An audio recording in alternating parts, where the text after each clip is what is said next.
C. Policies: faith-based mobilization, shared spiritual and tactical understanding.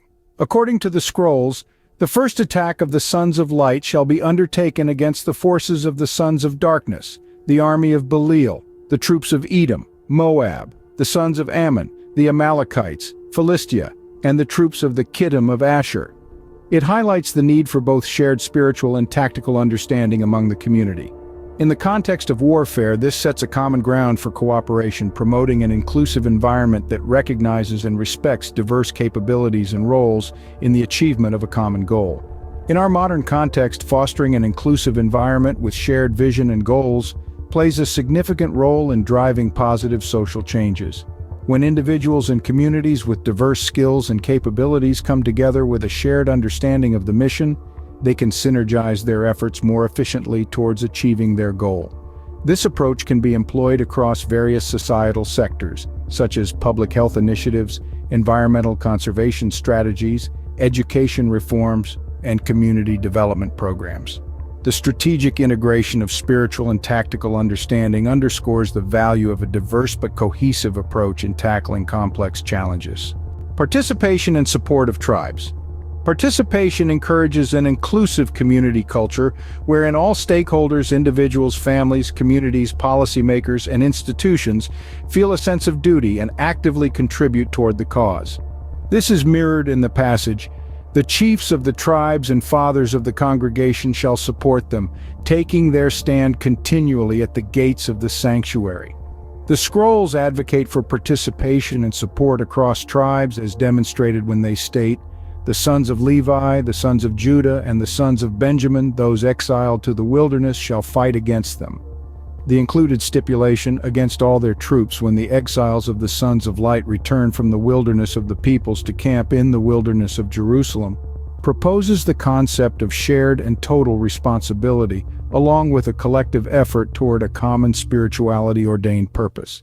In the context of today, this epitomizes the philosophy of fostering active engagement in a society to stimulate social change. Whether it is regarding a public health campaign, an environmental initiative, a crime prevention strategy, or a poverty elimination appeal, the birthing of such civic engagement is a proven recipe for success.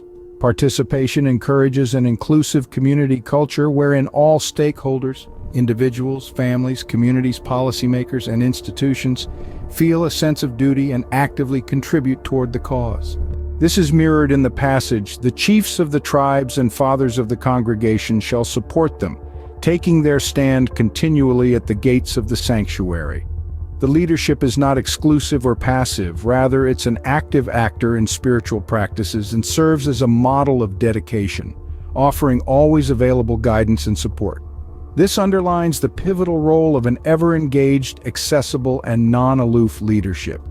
Effective leaders in the arena of social change are those who inspire, validate, and extract the best potential from their teams. They display their commitment through their engagement, nurturing a conducive, motivated environment wherein each participant feels valued, recognized, and encouraged to contribute their best to the initiative. Furthermore, they shall rank the chiefs of their courses from the age of 50 upwards, shall take their stand with their commissioners on their festivals, new moons, and Sabbaths, and on every day of the year, illuminates that those involved are expected to continually engage in spiritual and religious practices for their growth. This parallels the contemporary wisdom wherein leaders of organizations, whether business corporations or educational institutions, understand that continuous learning is key to making educated, successful decisions. In the words of the War Scroll, the Sons of Light did not fight for their individual glory, but for the enactment of their carefully evaluated beliefs. This mandates a dedicated commitment to ongoing learning and development at both the personal and professional levels. This constant endeavor to stay updated and relevant prepares one to meet challenge whenever and wherever they arise. Aligning practices with spiritual commitment. Moreover, individuals are tasked with specific responsibilities based on their alignment and commitment toward spiritual observance, as demonstrated by the instructions, "These shall take their stand at the burnt offerings and sacrifices, to arrange the sweet-smelling incense according to the will of God, to atone for all his congregation, and to satisfy themselves before him continually at the table of glory. In the passage, during the remaining 33 years of the war, the men of renown, those called of the congregation, and all the heads of the congregation's clans shall choose for themselves men of war for all the lands of the nations. There is a clear understanding that the selection process is intended to stick to divine will.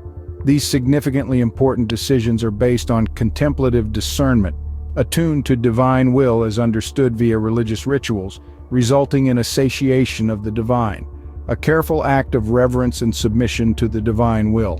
While secular undertakings today may not directly consult the celestial sphere for guidance, the process of warrior selection allegorically emphasizes the need to align decisions with preset standards, such as an organizational mission statement, a set of ethical rules, or a community norm.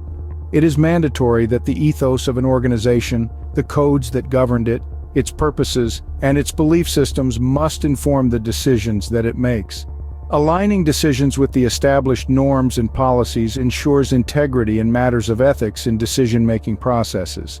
For individuals and organizations driving positive social change, fidelity to ethical guidelines, respect for human rights, environmental sensibilities, and honoring community values should permeate all decisions and actions. Thus, the War Scroll policy emphasizes that in our pursuit of driving meaningful change, ensuring integrity, transparency, and ethical decision-making are just as important as the end goal itself. Furthermore, the War Scroll teaches that our choices and actions must not only align with our professional ethics, but also impact our lives positively at a personal and societal level. This selection process underscores the importance of making decisions that not merely tick the box of immediate self-interest, but also resonate with a larger purpose or value system. A call to action requires decisions that not only stand up to present scrutiny, but are also designed for sustainable future growth.